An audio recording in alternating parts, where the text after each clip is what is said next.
6h40, l'heure du conseil bien-être avec Isabelle Dorso. Et dans ce conseil, aujourd'hui, Isabelle, on fait place aux adolescents et à leurs besoins. Et nous allons en parler avec Corinne Colin-Bellet. Bonjour Corinne. Bonjour Isabelle. Vous êtes psychologue, praticienne en épigénétique à Tours. Et avec vous, on va voir justement quels sont les besoins capitaux des adolescents. Il y a 7 besoins capitaux au total. Et on va commencer à les décrire un par un. Quel est le plus important? Je crois pour moi que c'est le besoin d'affection. Ah. Mais on retrouve le même besoin chez l'enfant, le nouveau-né ou l'individu de manière générale. Oui. C'est un besoin fondamental chez l'être humain que d'être nourri inconditionnellement par l'affection, ce qui va générer des processus très positifs en lui. Bien sûr, d'estime, de confiance, de sentiment de la valeur, d'utilité, de respect de soi-même aussi. De respect de soi, de connivence aussi avec le monde. Voilà, pour qu'ils se sentent, parce qu'on le sait à quel point l'adolescence est une transition d'existence aussi, de quitter un état d'enfant pour cheminer vers celui d'adulte. Donc, sans en avoir pour autant. C'est une période de mouvance. Oui, puis on n'a pas forcément en plus tous les pouvoirs du coup de l'adulte. On est toujours un peu entre deux mondes, c'est pas facile. Et les besoins, et dans ces besoins fondamentaux, je dirais que autant ils sont satisfaits. Donc, ils vont nourrir son authenticité, ils vont nourrir la coopération, la solidarité.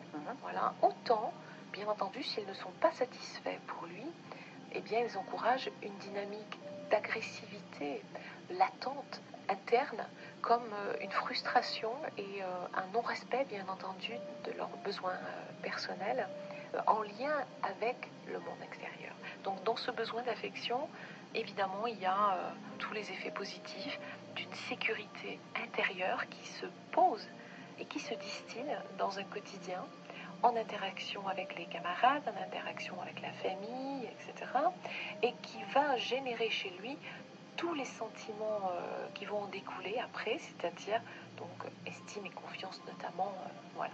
Donc, pour moi, c'est un besoin fondamental de création même de la ligne d'affection, donc il le suivra plus tard. S'il est, j'allais dire affectionné, mais ça doit pas être bien. S'il se sent aimé. Mais s'il a de l'amour pour lui, je pense qu'il aura plus de facilité et d'aisance à cheminer dans son existence sur tout un tas d'autres plans. Oui, et puis on ne peut pas donner ce qu'on n'a pas reçu, donc plus on en reçoit, plus on est capable d'en donner aussi, évidemment. Oui, c'est vrai.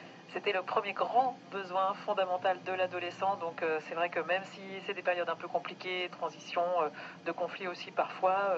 Il a besoin de sentir qu'il peut être dans l'opposition et créer sa propre carte de représentation du monde, en opposition à celle de ses parents, mais que pour autant, ce n'est pas l'amour qui est remis en question. Il n'est pas rejeté pour autant, même si ses actes peuvent l'être par moments. C'est ça. Merci beaucoup Corinne Colin-Bellet. Merci. Il est 6h43.